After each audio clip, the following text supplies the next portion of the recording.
네, 오늘 부활의 첫 증인이라는 제목으로 오늘 요한복음 20장 말씀을 중심으로 해서 또 부활의 사건들, 우리 성경의 증거들을 가지고 부활의 첫 증인이라는 주제로 함께 생각하고 말씀을 받도록 하겠습니다. 우리 이 요한복음 20장을 읽을 때는 그 앞에 마가복음이 그 앞에 있는데, 그 마가복음에 나오는 이야기를 배경으로 하면 요한복음의 그 이야기가 이제 더 분명하게 우리가 이해가 될 수 있습니다. 그 상황을 제가 설명을 드리겠습니다. 예수님이 돌아가시고, 그리고 이제 안식일이 되고, 또 안식일이 지나고, 그 다음에 이제 안식일 후 첫날 이제 새벽이 밝아오는데요. 이렇게 안식일 첫날 새벽이 바로 이제 우리 오늘 일요일 주일에 해당되는 바로 이 날입니다. 이 새벽에 이제 세 여자가 예수님의 무덤을 향해서 갔습니다. 이 여자들의 이름은 하나는 막달라 마리아, 오늘 요한복음에 나오는 그 여인이고요. 또 한 사람은 야고보라고 하는 예수님의 제자 중에 그 야고보라는 사람의 어머니가 이름이 또 마리아예요. 또 다른 마리아가 가고요. 그 다음에 또 다른 사람의 이름도 나와 있습니다. 살로메라고 해요. 살로메라고 마가복음에 나와 있는데, 누가복음에 보면 이 사람의 다른 이름이 나와 있어요. 다른 이름은 요안나라고 합니다. 그래서 살로메 혹은 요안나라고 부르는 한 여인까지 해서 세 여인이 이 주일 아침, 우리의 이 일요일 아침 이제 예수님의 무덤을 향해서 아주 이른 아침에 해가 이제 막 뜰 때, 이럴 때 이제 예수님 앞에 갑니다. 가는 목적은 바로 예수님의 몸에 향품을 발라드리기 위해서 간다 그랬어요. 그러니까 미리 향품을 준비했다가 이제 이날 아침 일찍 출발을 하는데요. 이것은 이제 유대인의 풍습입니다. 그래서 이 장례를 치르고 나면 끝이 아니고, 그 이제 유대인의 무덤은 이 굴 형태가 많아서 우리 예수님도 이 동굴같이 조그마한 굴같이 바위에 판 그런 공간에 넣고 그 앞을 큰 바위돌로 막았어요. 그런데 이제 이 장례가 지나고 이렇게 이틀 사흘 이렇게 될 때 가서 돌을 치우고 다시 들어가서 그 시신, 그 눕혀놓은 시신에다 이제 이 향품을 또 발라드리는 겁니다. 그렇게 좀 하고 이제 비로소 끝나는 거죠.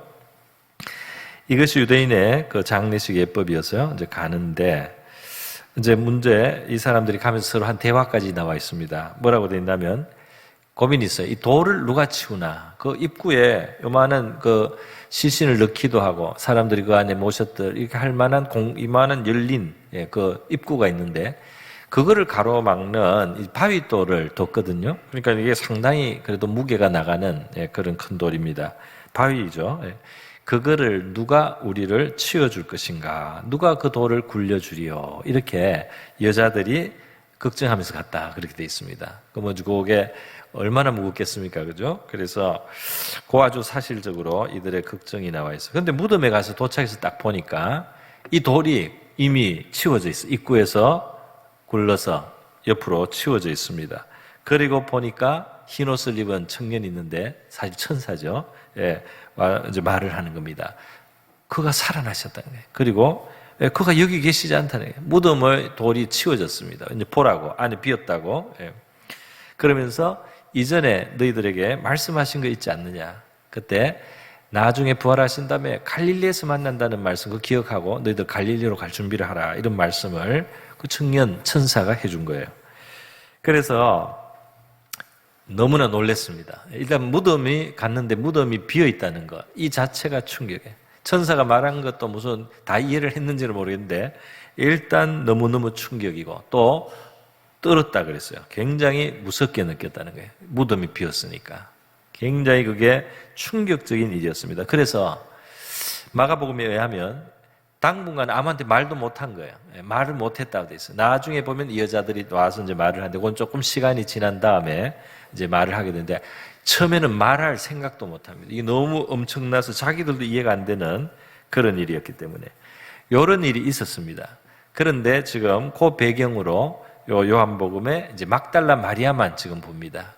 아마 이 여자들이 세 명이 왔다가 그렇게 보고 이제 돌아갈 때 같이 세 명이 갔다가 그 중에 막달라 마리아가 다시 돌아왔는 것 같기도 하고요.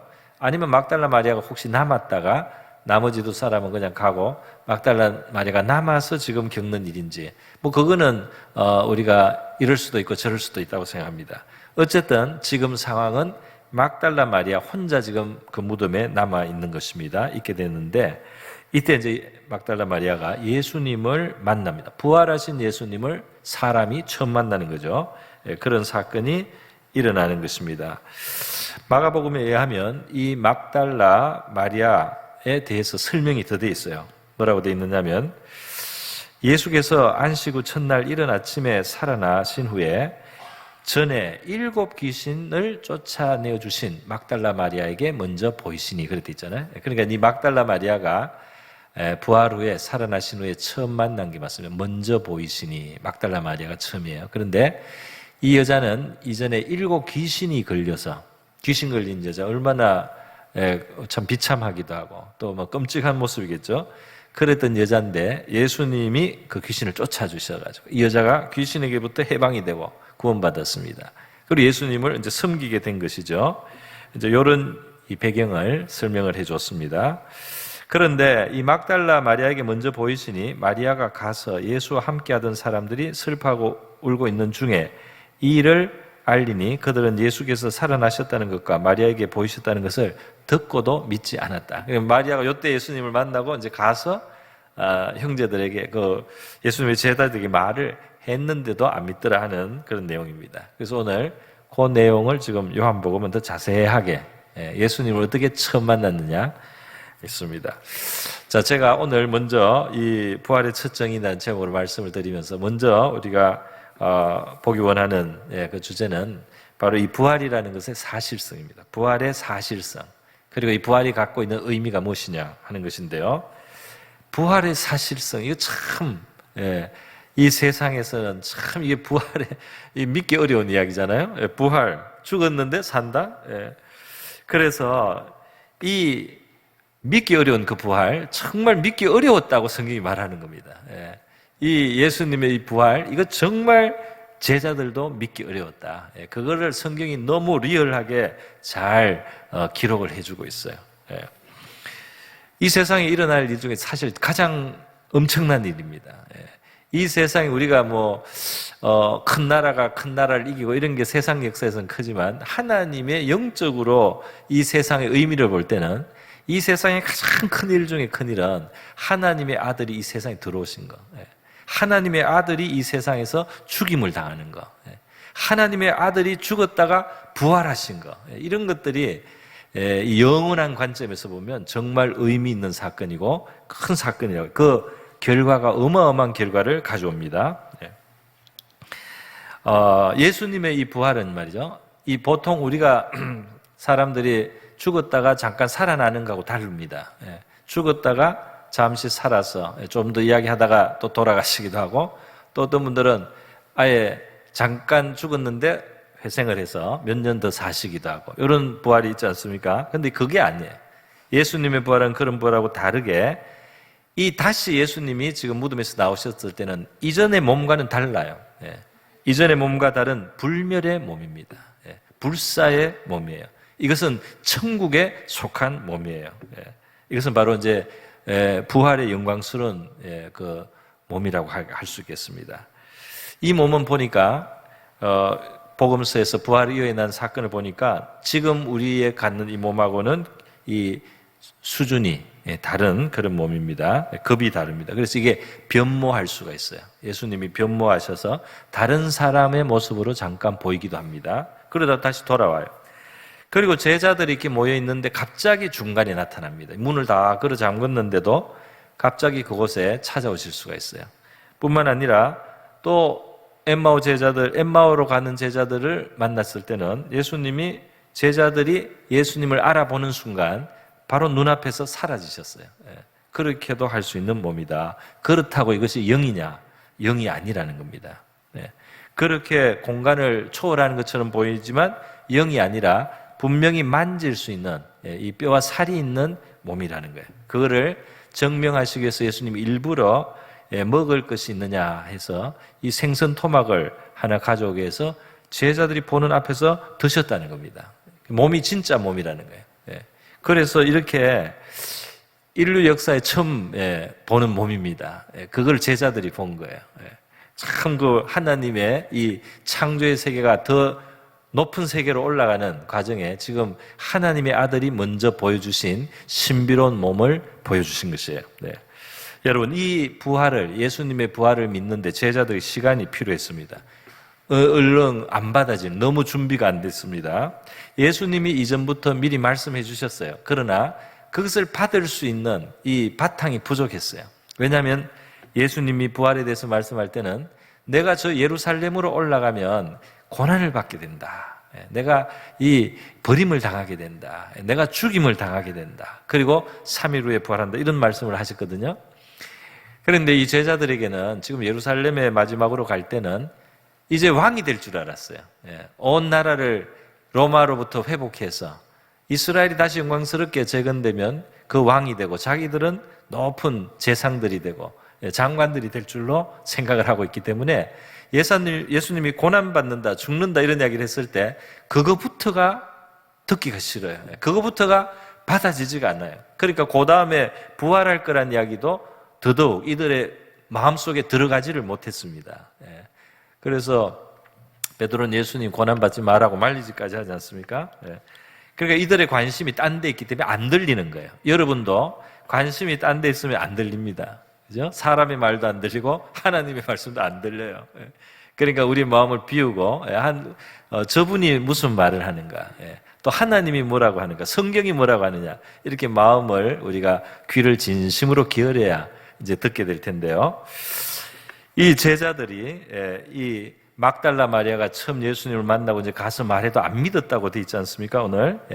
또 엠마오 길을 가다가 그 예수님을 만났던 제자들도 달려가서 다시 예루살렘으로 오히려 또 길을 도드려가서 그 예수님의 제자 사도들에게 가서 만났다고 이야기해도 안 믿었다고 돼 있어요. 안 믿었어요. 근데 한 사람, 두 사람 안 믿었는데요. 나중에 예수님이 이 10명 있는 제자들 그 있는데 그냥 찾아오셨습니다. 그래서 봤어요. 보고 놀랐는데 보면서도 안 믿어요. 이게 영인가? 이게 진짜 살아나신 건가? 영이 온 건가? 이러고 있으니까 예수님이 생선 조각을 그 앞에 드셨다 이 말입니다. 진짜 몸이 살았어요. 그런데 또 재미있는 것은 그 10명 있는 제자 중에 한 명이 그 자리에 없었어요. 그 사람이 여러분 도마라고 합니다. 이 12사도 중에 하나인 도마는 무슨 일로 그 자리에 없었어요.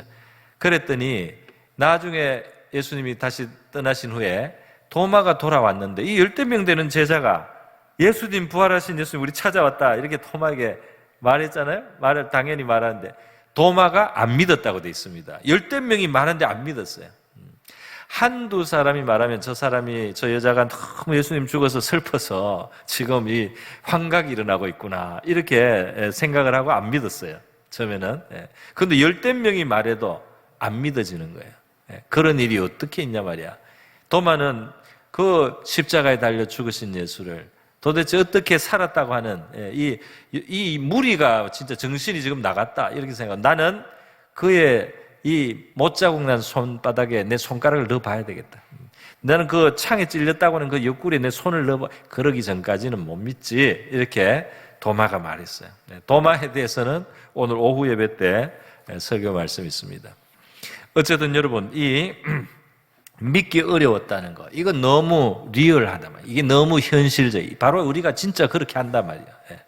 그래서 성경은 있는 그대로 그렇게 기록했습니다. 예수의 부활 믿는 거 쉬운 일이 아니에요. 그러나 만일 오늘 저와 여러분이 예수님을 하나님의 아들이라고 믿고 십자가에 죽으신 것도 믿고 부활하신 것도 믿는다면 정말 신기한 일이죠.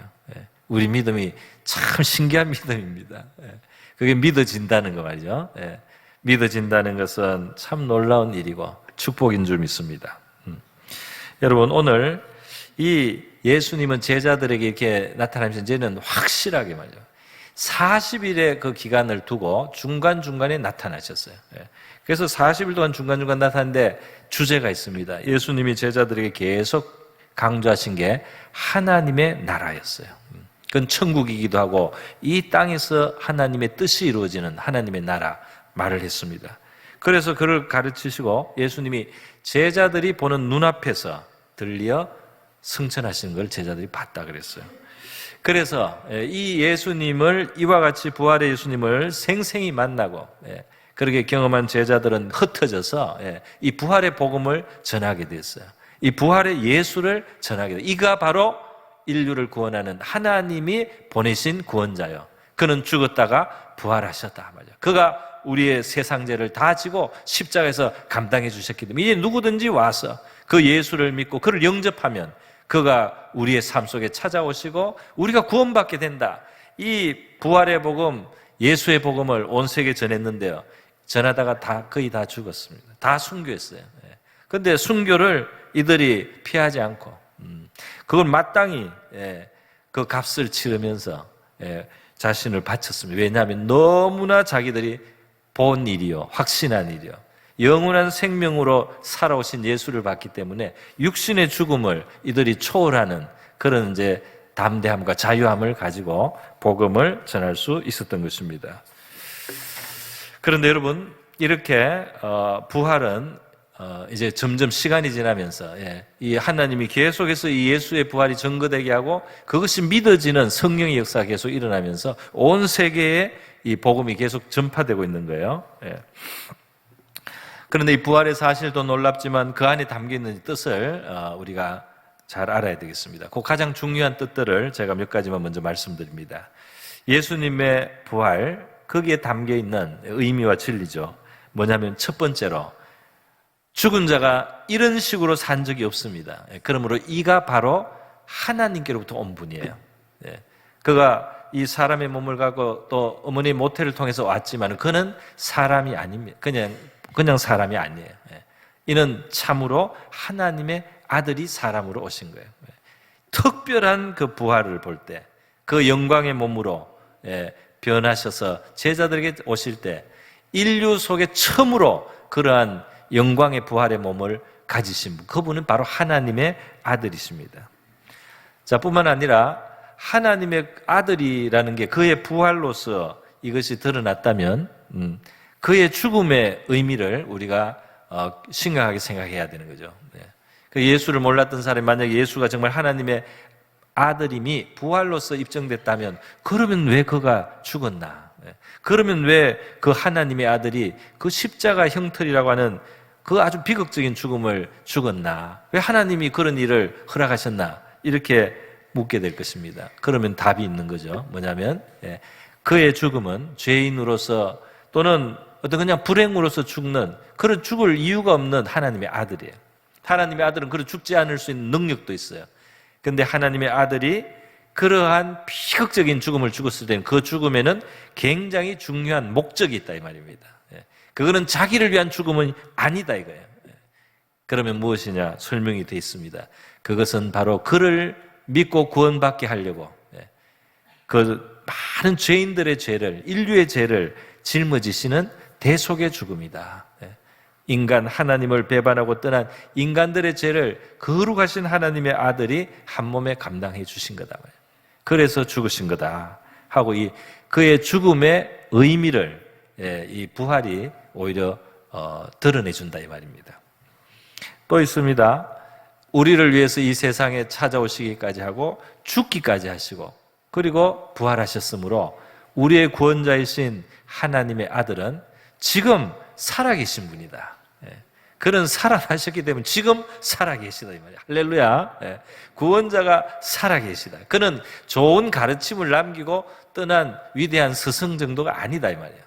그는 인간이 어떻게 살아야 될지 도리를 밝히고 아주 훌륭한 가르침, 훌륭한 인격의 가마를 끼치고 그리고 죽어서 없어진 그런 존재가 아니고 그는 우리를 위해서 자기를 바쳤을 뿐 아니라 다시 살아났어요. 지금도 우리의 구원을 이루시기 위해서 일하시고 역사하실 수 있는 바로 그런 살아계신 주님이시다.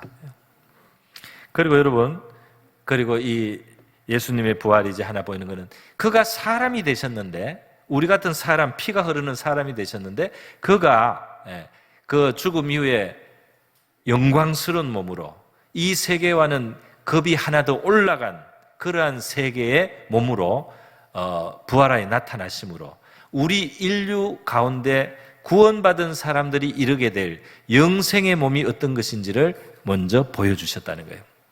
다시 말해서 우리 인간도 하나님 앞에 의를 얻고 하나님 앞에 구원받은 백성이 되면 바로 이와 같은 부활의 몸이 우리의 구원의 끝에 기다리고 있다 이 말입니다. 그것을 보여주신 거예요. 그래서 예수님의 부활은 이렇게 풍부한 의미를 가지고 있습니다. 그래서 여러분 이 두 번째 요점으로 넘어갑니다. 뭐냐면 그렇게 믿기 어렵고 받아들이기 어려울 정도의 일을 하나님이 인류를 구원하는 가운데 이루셨잖아요. 뭐 동정녀가 잉태를 되는 것부터 했어도 그렇지만 지금 죽은 자가 부활하는 것으로 이렇게 인간의 생각을 넘어서는 일들을 하시면서 하나님이 인류를 구원하신 겁니다. 그런데 바로 이것이 이제 하나님다운 모습이에요. 하나님은 우리의 생각에 안에서 갇혀 계신 분이 아니다 이 말이에요. 우리가 생각할 수 있는 그 범위 안에서만 움직일 수 있는 하나님이 아니다 이 말이에요. 하나님이 생각하는 것, 하나님이 계획하는 것, 또 하나님이 실행하는 것 속에는 우리의 생각을 너무나 넘어서는 것들이 있다 이 말이에요. 그래서 그 하나님의 아들이 이 세상에 와서 죽는 것도 우리는 상상하지 못한 일이에요. 그 죽었던 곳에서 다시 살아나시는 이러한 사건도 사람들은 생각할 수 없었던 일들이에요. 그런데 그런 일들을 하나님은 하셔서 하나님의 위대하고 큰 뜻을 또 우리를 위해서 최선이 되는 일들을 이루셨다 이 말입니다. 그렇기 때문에 우리가 하나님을 이렇게 가두면 안 되는 거죠. 지금 예수님의 그 무덤으로 가던 막달라 마리아 또 세 여인의 그 장면을 우리가 생각해 보면요, 이들에게 한계가 있는 것을 우리가 볼 수가 있어요. 무슨 뭐냐면 이들은 이렇게 위대한 일을 하는 자기들의 그 넘어선 그 하나님을 몰랐고 또 주님이 지금 살아나셨다는 것을 모르기 때문에 그들 나름의 성심과 그리고 그들 나름의 진실한 신앙이 있지만 이들이 했던 생각이나 말이나 그들이 고민했던 것이나 이런 것들은 사실은 필요 없는 것이었단 말이에요. 그러니까 하나님의 그 생각에 미치지 못하니까 이들은 사실 불필요한 일들을 하고 있었어요. 그 중에 하나가 향품을 가지고 오는 것 자체죠. 그 향품을 가지고 와서 그 발을 시신이 없어요. 주님은 시체가 아닙니다. 살아계신 분이잖아요. 그런데 이들은 시체를 바를 향품을 준비해서 왔다. 물론 그 정성은 가득하고 그거는 아름다운 믿음은 맞아요. 그러나 사실은 필요 없는 일이었어요. 뿐만 아니라 그들이 오면서 서로 염려했거든요. 뭘 염려하냐면 이 돌을 누가 굴릴 것이냐. 우리는 여자 3명인데 아무래도 그 입구를 막고 있는 바위돌이 이만하니까요. 여자 3명으로도 힘든. 그래서 뭔가 좀 주변에 좀 힘쓰는 사람, 어떤 뭐 간장한 그런 청년 남자라도 좀 있으면 하는 그런 고민을 하고 그렇게 온 거예요. 그런데 그런 고민이 무슨 소용이 있습니까? 아무 필요 없는 고민이에요. 전혀 예수님한테 필요 없어요. 그 돌은 밀어낼 필요도 없었지만 천사가 굴려냈어요. 천사가 굴려낸 이유는 빈 무덤을 보라고, 그가 살아나신 것을 한번 확인해 보라고. 그래서 이 천사가 굴려버렸습니다. 그래서 여자들은 와서 그 무덤을 굴리는 일에 대해서 전혀 할 일이 없었어요. 그럼에도 이들은 예수님이 죽어서 그 무덤 속에 있다고 생각하니까 그 고민을 한 거잖아요. 오늘 저와 여러분이 하는 고민 중에는 하나님이, 주님이 죽어 있는 것처럼 생각을 하고 고민하는 게 있을 수 있습니다. 그분이 죽어 있어서 내가 섬기기는 해야 되지만 그분은 가만히 죽어 있는 분이라서 내가 이런 것도 하고 이런 것도 해야 되는데, 그래서 우리가 고민도 하고 이건 어떻게 할까 저건 어떻게 해야 할까 필요 없는 고민을 우리가 하고 있을 수 있다 이 말이에요.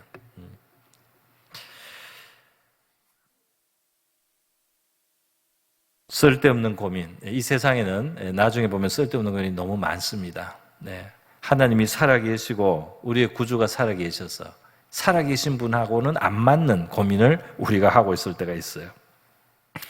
또 심지어 막달라 마리아의 진심에서 나온 것이지만 이 슬픔과 눈물도 필요 없었어요. 사실은 그렇지 않습니까? 여기 지금 울고 있어가지고 이래 이야기를 하지 않습니까? 천사하고도 이야기하고 예수님하고도 이야기하게 되는데 이 여자의 슬픔은 주님이 죽었다고 생각하니까 슬픈 거죠.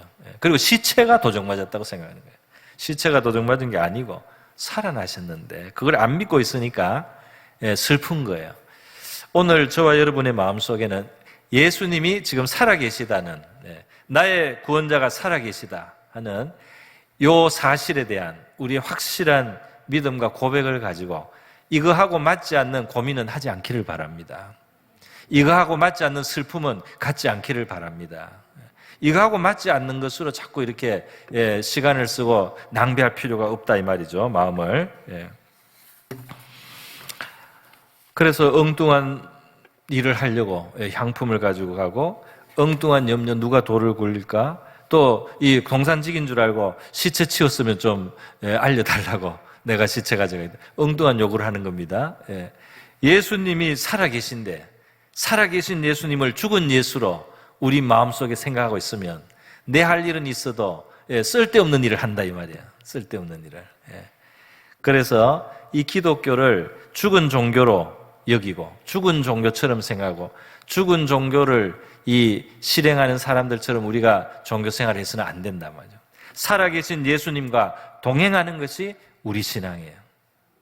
우리는 죽은 종교의 어떤 그 공을 들이는 사람들이 아니에요. 살아계신 주님의 뜻을 따르고 살아계신 주님과 함께 살아가는 것, 이게 우리의 신앙입니다.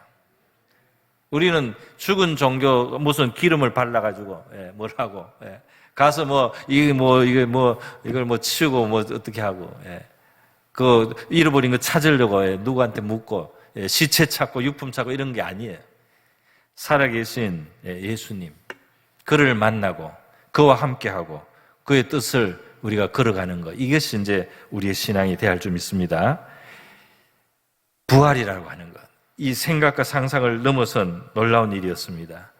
하나님은 우리의 삶 속에 이런 일들을 자주 종종 하실 수가 있습니다. 그래서 여러분, 이렇게 예수님이 죽은 줄 알았다가 하지 말고, 우리도 예수님이 하신 평소의 말씀을 잘 들었으면 부활을 알려주셨어요. 사실은 부활을 알려주셨습니다. 그래서 그 평소에 하신 말씀을 잘 생각하고 있었으면 사실 그걸 적용을 할 수 있었는데 그게 어려웠다는 겁니다.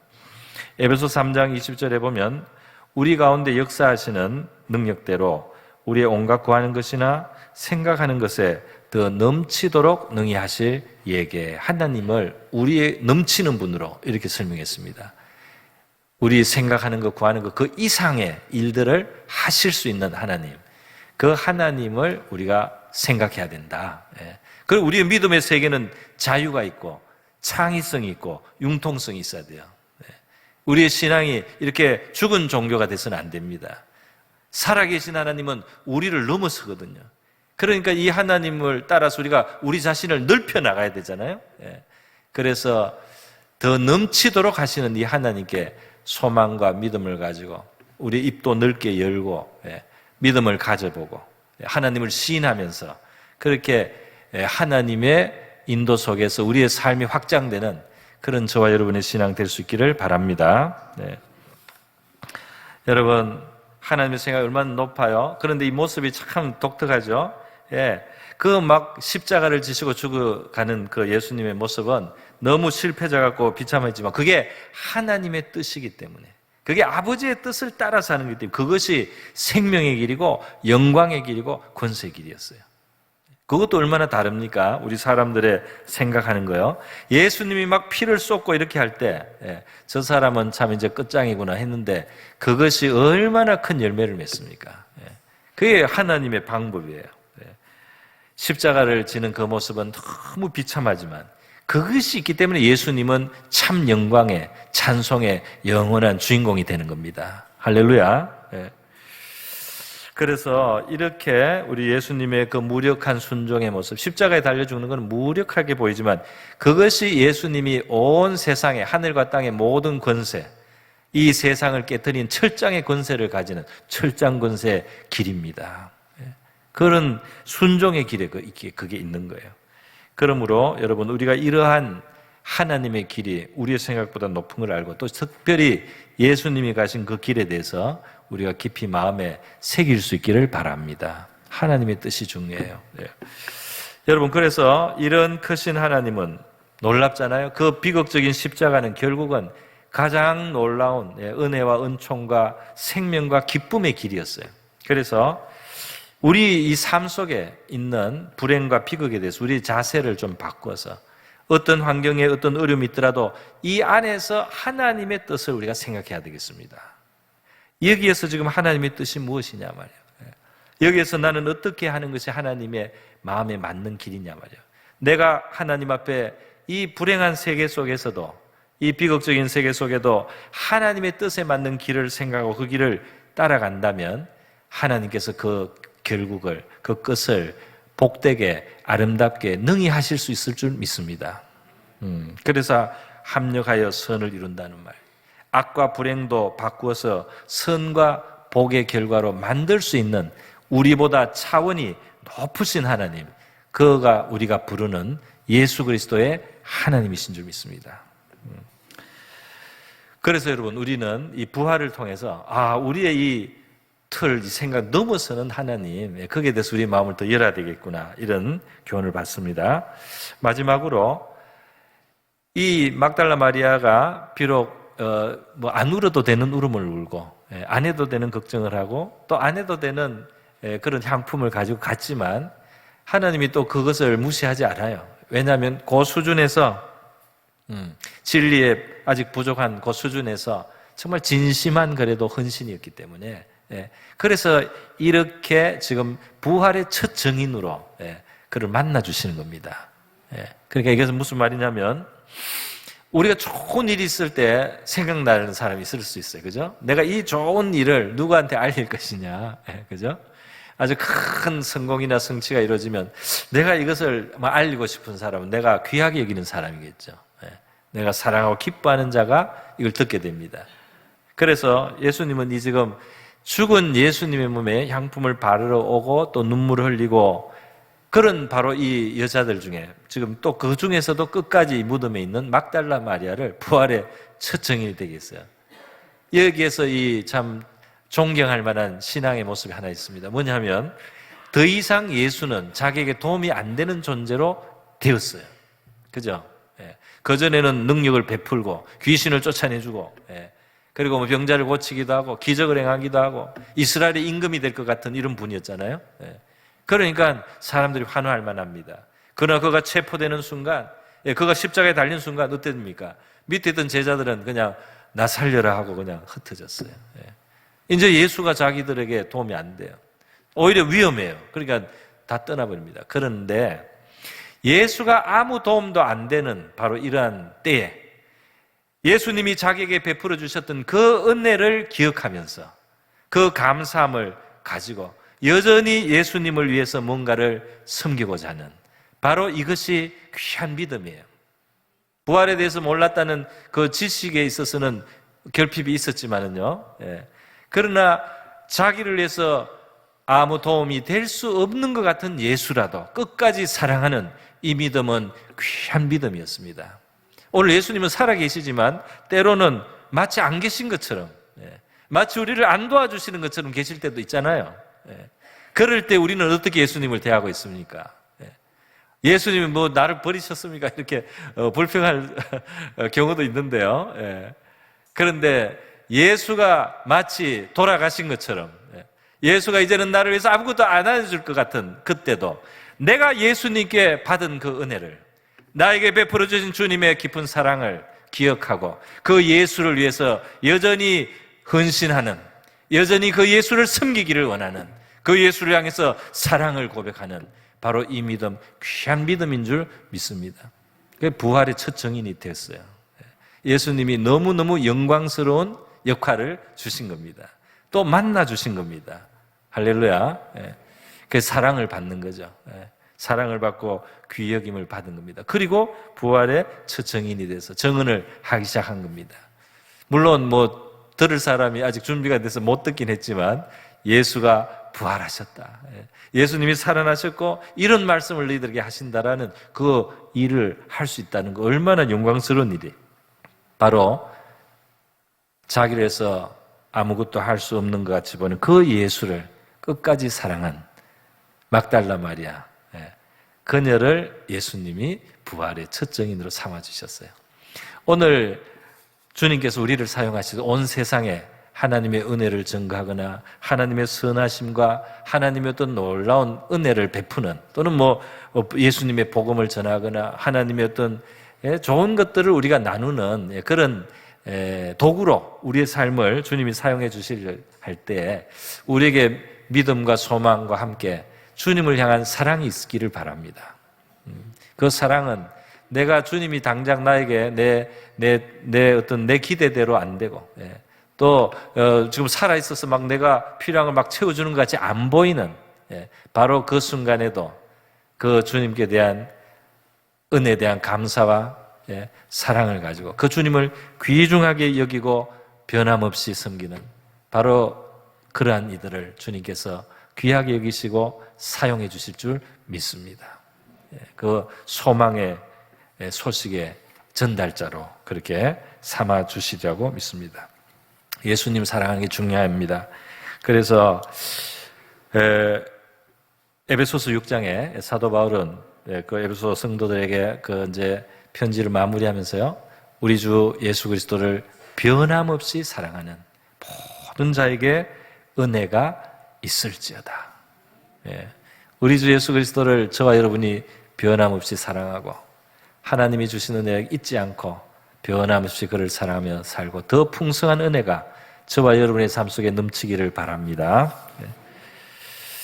우리의 구원받은 사람의 그 확증 중에 하나가 될 수 있어요. 그게 뭐냐면은 너희가 주 예수를 보지 못하였으나 사랑하는도다. 믿는 것을 넘어서는 거예요. 은혜를 감사하고 사랑하는 데까지 가는 거예요. 그래서 지금도 보지 못하지만은 영광스러운 즐거움으로 기뻐한다. 그래서 사랑하니까 기뻐하는 거예요. 그런데 믿음의 결국은 곧 영혼의 구원을 받음이라. 이 주님을 기뻐하는 것으로 나타나는 믿음이에요. 주님을 이렇게 사랑하는 그런 마음이 생기는 믿음이에요. 영혼의 구원을 받음이라. 말씀을 맺겠습니다. 오늘 부활주의를 맞아서요, 저와 여러분이 이 부활의 진리에 대해서 우리 마음을 넓게 열고 받고 그 마음으로 이 부활의 진리를 우리가 믿으면서 지금 살아계신 예수님, 지금 살아서 역사하신 그 하나님을 생각하면서 혹시 쓸데없는 일, 쓸데없는 근심, 쓸데없는 슬픔 이런 거 다 우리 틀어버리고요, 틀어버리길 바랍니다. 그리고 우리의 생각을 넘어서서 그의 말씀대로 역사하시고 그 어둡고 불행하게 보이던 일들도 영광스러운 결과를 가져오는 것으로 만드신 바로 이러한 하나님을 우리가 믿으면서 우리의 한계를 넘어선 그 하나님을 믿음의 눈으로 바라보게 하여 주시옵소서. 그리고 상황이 어떻게 되더라도 우리가 변함없이 주님을 사랑하고 감사하고 그를 섬길 수 있게 하여 주시옵소서. 이렇게 우리 함께 기도하면 좋겠습니다. 기도하겠습니다.